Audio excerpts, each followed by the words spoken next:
ទាំងស្ដាជាស្ដេចយក្សាគ្រប់គ្រងលង្ការាជបូរី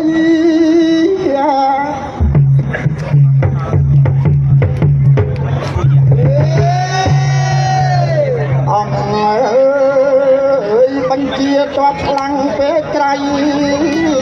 ស្ដេចជាគ្រប់គ្រងត្រូវស្ដាប់បញ្ជា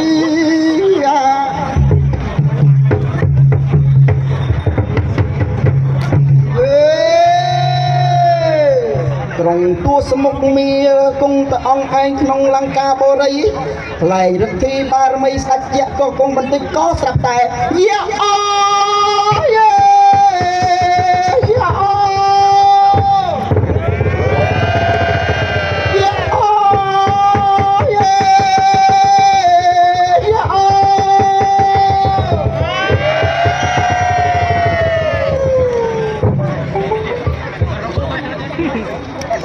គុំសូមក្រាបថ្វាយបង្គំក្រាបទូលតើមានរឿងអ្វីទៅសេនាប្រកាសណាផ្លាយពិសេសបាទសូមឲ្យអង្គតាមអប់លុកដឹកកំប្លាញដល់ព្រះរាជដំណាក់ព្រះរាជកុមារវិលលមុខកុមារហើយក្រាបទូលឆាប់ទៅសេនាប្រាប់គ្នាទៅបំណត់ឲ្យស្អាតក្នុងពេលនេះហើយនាំគ្នាចាប់ឲ្យបានអ្នកធ្វើរឿងទាំងអស់នេះយកទៅស្ងោរទាំងប្រាណដុតទាំងឆៅតែម្ដងទៅប្រកាសណាផ្លាយពិសេស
បកត្រាវនាងអង្គសត្រា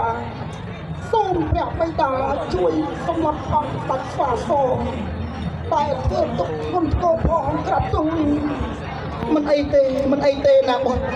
បិតានឹងសងសឹកជូនបុត្រក្នុងពេលនេះតែម្ដងក្រាបទូលព្រះបិតាបុត្រនេះព្រះបិតាហើយក្រាបទូលបុត្រាបិតា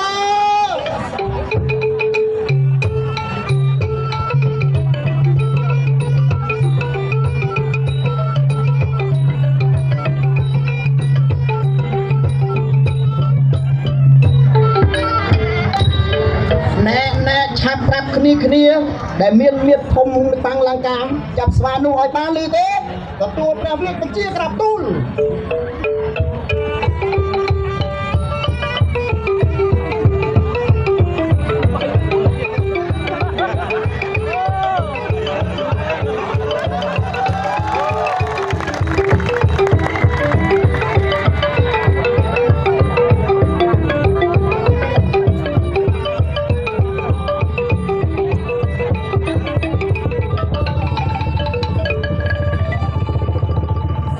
បាទ